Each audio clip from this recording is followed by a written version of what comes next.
Welcome to another edition of my podcast here on the channel, and it's an FA Cup special as it's round 3 this Saturday and we face Cambridge away from home, and I'm delighted to be joined by Jack from Under The Abbey Stand podcast. How you doing, Jack? Yeah, very well. Thanks for having me, mate.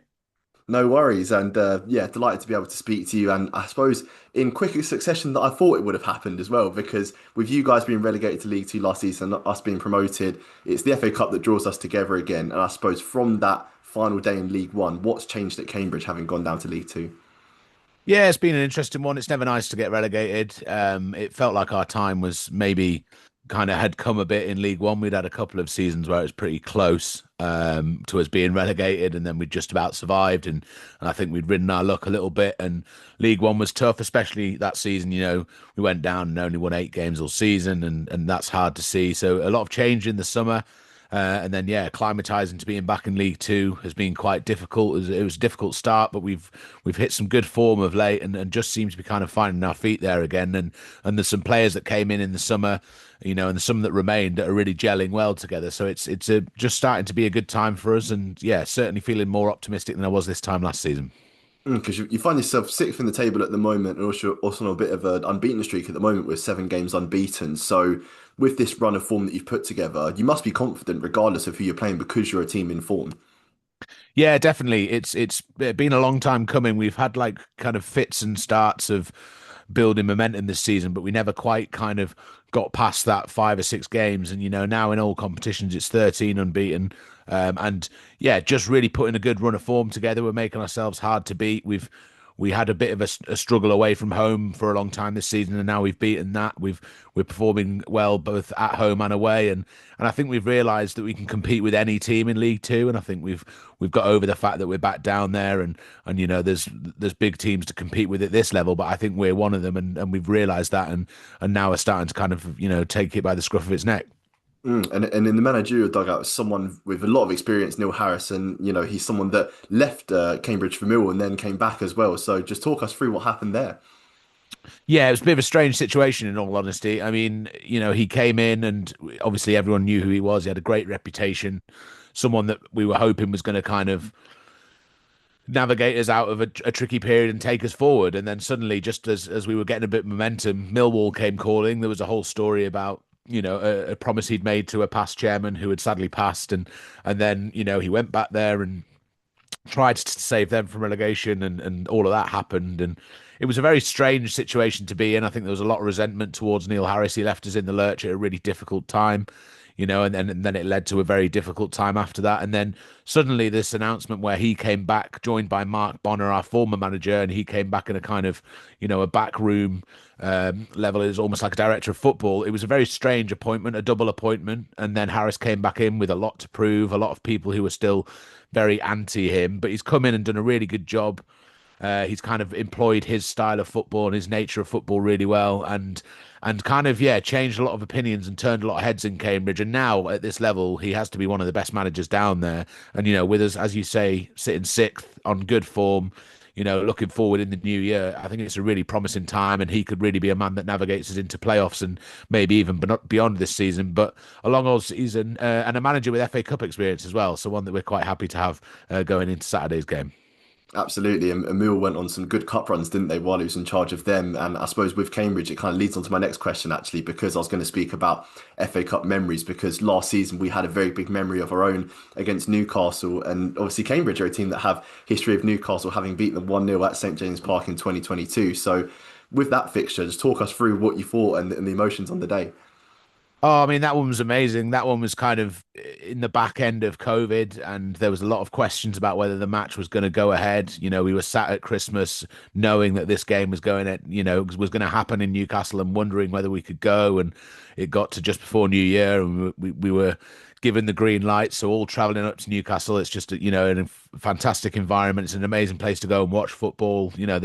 The home fans are exceptionally welcoming to most away fans if you're not in the red and white of Sunderland. So I think it's a very nice place to go, and they were so welcoming. The atmosphere just all day was amazing. You sit right at the top of that back stand at St James's, which is absolutely freezing on a day like that. And you're looking down. We're used to being right by the pitch at Cambridge, and it was quite a different experience. But yeah, an amazing experience that day. A VAR goal as well, which we'd never experienced. So we had to wait a minute or two for that to be allowed, and celebrating twice, and then just the feeling of winning that game was one of the best feelings I've had as a football fan. It was real togetherness, a real kind of coming out of COVID, feeling like the players were really there. It was just after Newcastle had got the Saudi money as well, Trippier's first game, so there was a lot of kind of things going against Cambridge, but it was that little kind of smaller team mentality, little old Cambridge, as we say, and went up there and got the win, and then afterwards was great fun too. And 4 years later now, with another FA Cup tie set to happen, and maybe another, opportunity to have that cup upset, because with it being at your place and under the lights, and as you said about Neil Harris, someone with a lot of experience in the dugout, do you think that the cup upset is on? It's a weird one, isn't it? Because obviously, like you referenced earlier, we've played each other quite recently, but then now everything's a lot different. And when we played you recently, you came out, on top pretty much every time. But I just feel like we've played Birmingham a couple of times in cup competitions in recent years. There's a couple of League Cup games where we played close ones. We won one during COVID as well. And I feel like Cambridge will be up for this. We also just had our most recent league game called off, fell foul to the weather on Sunday. So we've had quite a nice rest from the 1st of January. We haven't had to do any travelling. And I think there's a few players who had knocks that have probably been able to work through that. And I think Neil Harris will probably kind of be forced to put out pretty strong team given our, how our injuries are looking and our depth at the moment. So I feel like Cambridge will be up for this one. And I think, as you say, under the lights on a Saturday night, it's going to be cold out there. Come into a smaller stadium. Interesting to see how you guys line up. So I think there'll certainly be some appetite from Cambridge to not just lie down and take it. And we beat opposition from the league above in the last round, and we've got form in this competition. So there's no reason why United won't go out there and certainly give it a good go. Because the talk from our side is, with all the fixtures that have happened during Christmas and New Year, it may be an opportunity to rotate. But you've said there, with the gap in fixtures that you've had with the cancellation, do you think that Cambridge are going to field a full strength team? It'll be interesting to see what we do. I mean, we've still got quite a busy January to come ahead, and some really important games. We've got big journeys. We're going up to Fleetwood and then Oldham at the end of the month. So two that are really, long journeys for us. But certainly, I don't think there's going to be any kind of suggestion that Cambridge aren't going to take this seriously. And as I said earlier, I think we're going to be forced into playing quite a lot of our first team players, just because of the nature of, being a League Two side, and also we've got a few injuries. So it is going to be one of those where we have to kind of, field a lot of our, first team players, and then maybe a few who aren't getting such a look in, but are still kind of on the fringe, and will be used as subs in the league. So yeah, certainly I think there'll be a strong side from our level, but certainly interesting to see how we line up. Yeah. And you say about injuries, a player that hasn't been playing too much for Cambridge recently is Michael Morrison, someone very popular with the Birmingham fans and with Cambridge too, being your club captain. So will he feature on Saturday, or is he one that's guaranteed to be missing from the game? Yeah, I don't think we're going to see Michael Morrison, sadly. I mean, you never know, but yeah, I think we're a bit away from that.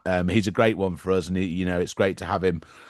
He's kind of like, as you say, club captain, but almost like a kind of, not a player coach exactly, but a really kind of experienced head to have in there amongst the players, someone that everyone looks up to. The fans have always been, had a really good relationship with him. He's good off the pitch in the kind of community sense as well. So he's just a kind of Mr. Cambridge, really. I know he's been that for other clubs too, but someone that everyone looks very gladly on, and is a real miss, because we've got quite a lot of young centre back prospects, who are playing at the moment. But yeah, he really was that kind of experienced player back there, and it's a shame to not have him available at the moment. But yeah, certainly interesting to see how Michael Morrison comes back and when.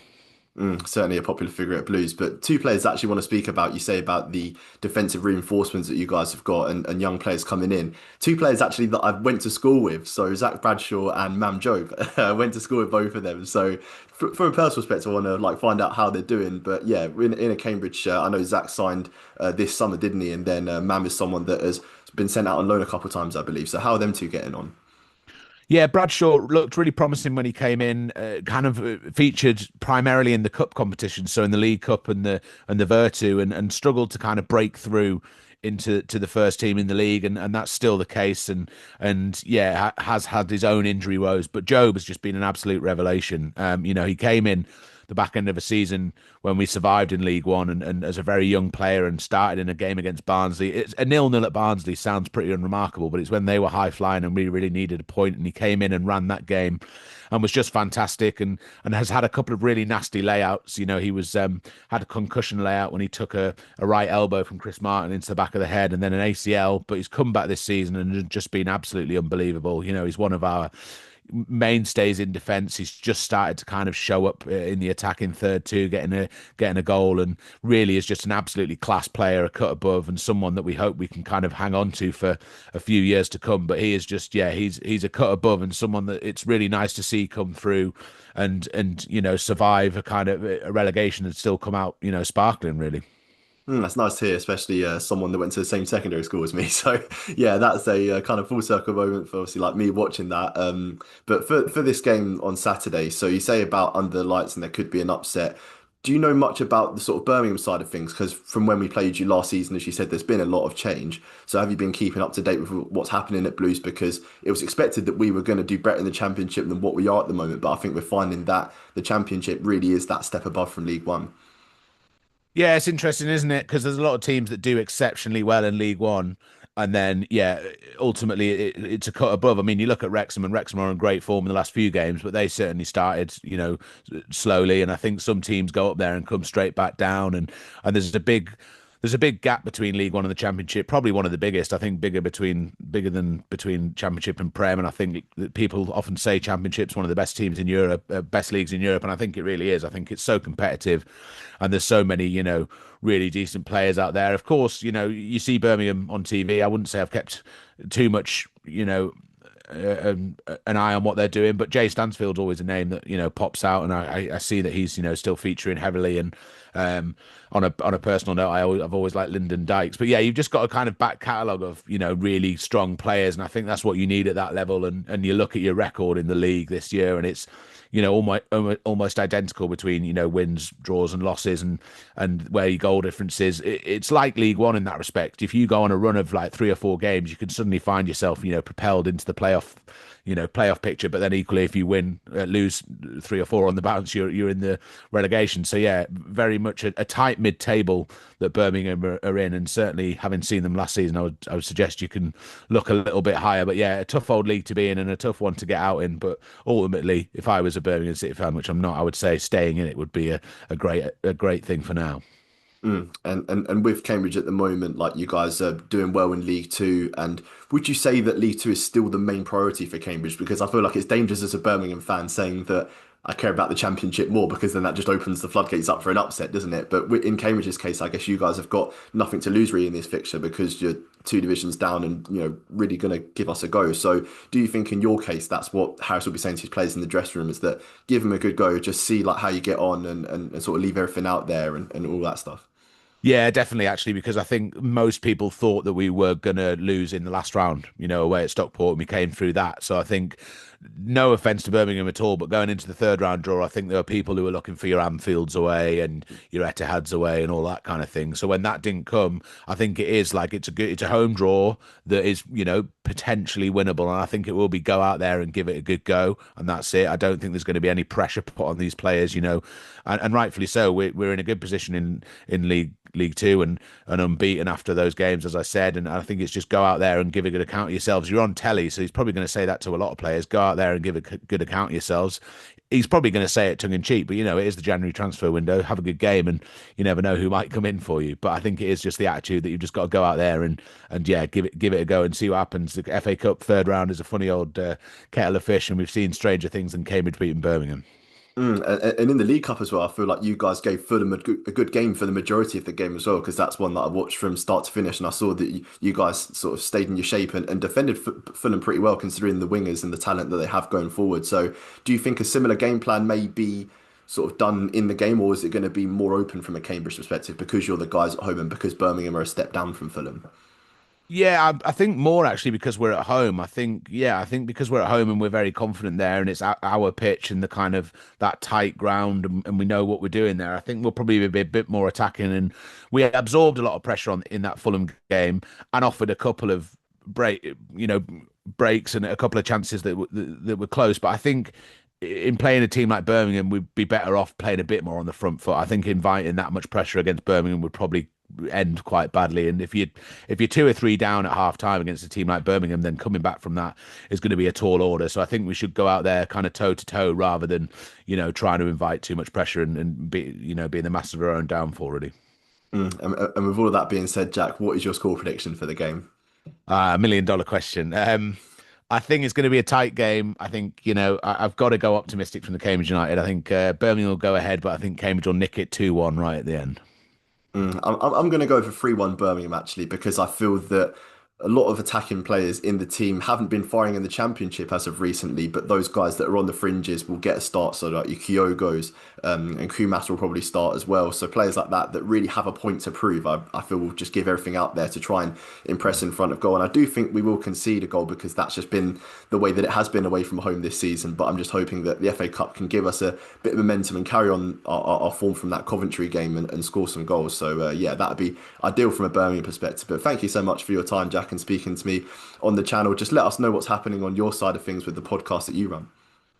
Yeah, at Abbey Stand Pod on all the socials, 2 pods a week, and then a little coconut tier as well with extra pods with interviews with players, managers, and other super fans. So yeah, plenty of content out there, and yeah, plenty more to come this season. Thanks for having me, mate. No, fantastic. Nice to be able to speak to you today. And yeah, just make sure to look out for more videos coming out on this channel within the next few weeks because I'll be covering each game, doing a match preview like this, and maybe even another FA Cup one, who knows. But yeah, make sure to like, share, comment, and subscribe. And most importantly, keep riding.